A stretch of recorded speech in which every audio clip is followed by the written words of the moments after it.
So one of the things I didn't cover in my last video about the true costs of buying a Zoe was the battery lease. A lot of people hate the battery lease, a lot of people hate the idea of not owning the entire car outright, and to be honest, I was in the same boat until I did the numbers.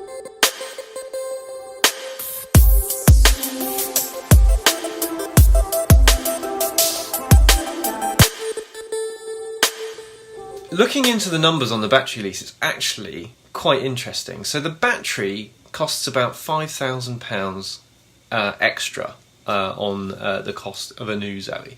So I've got some figures here from back when I bought the car, and what you can see is the difference in price between the respective models, the I version being the version that has the battery owned by the owner, and the normal at the top here.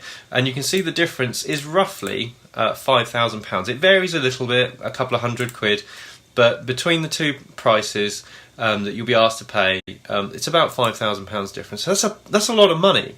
Now, the battery lease option works on mileage, so it depends on how many miles you do as to how much you'll pay per month for the battery. So we're on the lowest mileage. We will probably never get anywhere near, well, we'll probably do about 4,500 miles a year, so we went for that option. It's £59 a month.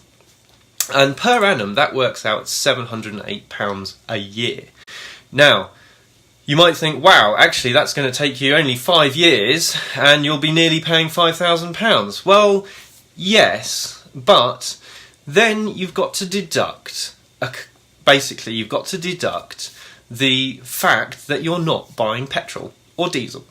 Now in our case, we were buying diesel, but I've done the calculations here based on buying a kind of similar car. So I've put the costs in for a this is off the Ford website, so this is like if this car really does this mileage, 49 miles per gallon on the Fiesta EcoBoost.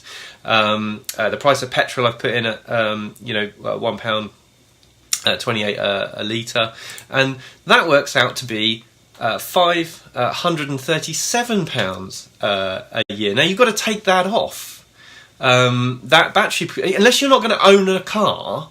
You're going to be spending money somehow. You're going to be spending money on the fuel. Now, even once you add back in the electricity cost, which should be about £128, you're still nowhere near the price for petrol. So even with that battery lease, you're making a significant saving.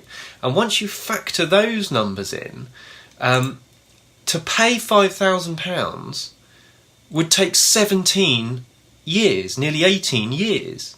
So you'd have to own the car for 17 years before it would start to cost in to actually buy the battery outright. So I took the decision that actually we're probably not going to keep this car very long. And it's not because it's not a great car. It is a great car. But in 3 years' time, once our agreement comes to the end and we get the option either to buy the car or to buy a new one, what's the new one going to be like? We've seen in the past few years, the Zoe started off with a 22 kilowatt battery and it did about 60 miles in winter and 90 miles, sort of maybe. And now it's doing over 100. So if this rate of progress is going to keep going, then actually, it's the way to go is just to get the next one. The other thing, of course, is if you do own your battery, you've got to be caring for it a little bit more. So you'll see a lot of videos by people who own Teslas and stuff, and they say, you don't fully charge the thing. No, you keep it to about 80% because it's not good for the battery, and you don't run it down low. No, that's not good for the battery either. Don't care, don't own it. If it goes wrong, Renault replaces it. So there is an element of utility about the lease option as well. But I thought I'd put that video out there because a lot of people kind of have a almost like a natural distrust of things like this, and they just hate it out of principle, including me actually. So I was kind of fully behind the kind of I want to own my car, and what's all this battery lease option. I don't know what happened with Nissan. I know that Nissan used to lease their batteries as well, and they've moved away from it, and I know Renault are the only company now kind of going on with that option. But actually, if you look, Renault are probably the only company selling an EV below 20,000 quid anyway. So they're trying to really kind of make it a very affordable car. So perhaps this is one of the things that you just have to get used to. And once you are used to it, then it's not a bad thing. The only thing I would say is, if you're thinking of selling this car on privately afterwards, you may well struggle. So we're pretty wedded to the fact that this car's going back to the dealer. Once we're finished with it. I don't think because the new Zoe or whatever comes after it, hopefully will fit the bill for us just as well as this car, and it will just be an evolution of what we've got now. Obviously that's not clear, but perhaps another company, like maybe Volkswagen, have decided that electrics are actually quite a good thing, and make good on some of the promises that they've been talking about lately. But we'll see. Just have a quick think about how you plan to part with the car at the end of the agreement, and that might sway it. If you've got £5,000 burning a hole in your pocket as well, sure, go and shove it to Renault. I'm sure they'll take your money. The actual owned option isn't a bad option. You own the car outright. The residual might be better because of it, but also there's a 6-year warranty on the battery anyway. The only thing that you do get with the lease, as well as all the benefits of it being replaced whenever, is you get breakdown cover. It's covered. If you break down, and we checked this, we said, look, is this just breakdown cover if the battery breaks? And they said, no. If anything breaks, you're covered. It's recovery only, so it's just recovering you to the nearest garage or into a charge point if you run out of power.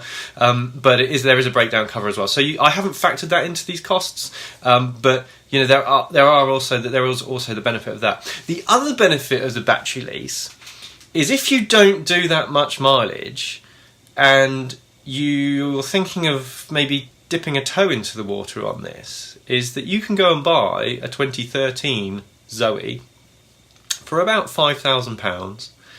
I've seen them a little bit cheaper, but they probably a little bit more ropey on Auto Trader and eBay and places like that.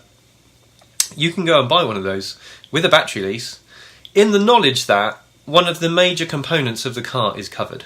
So it doesn't matter how old this car is, it's still on that battery lease. You can go and put £5,000 down. If that battery drops below, I think, either 70 or 75%, they'll replace it.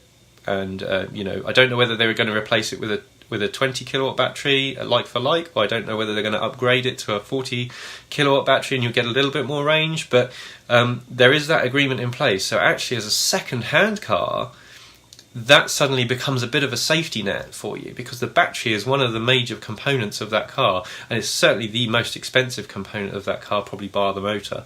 And there's a moving part in the motor, and that's about it. There's not a lot to electric motors, so very little frictional parts. So the battery is the kind of major thing there. So to have that covered on a second-hand car, effectively forever, is also a pretty good deal. So check that out.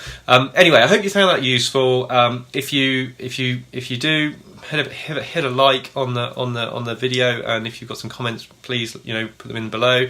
I'd love to know what you're thinking about these battery lease options, and whether you think it's a good or a bad thing.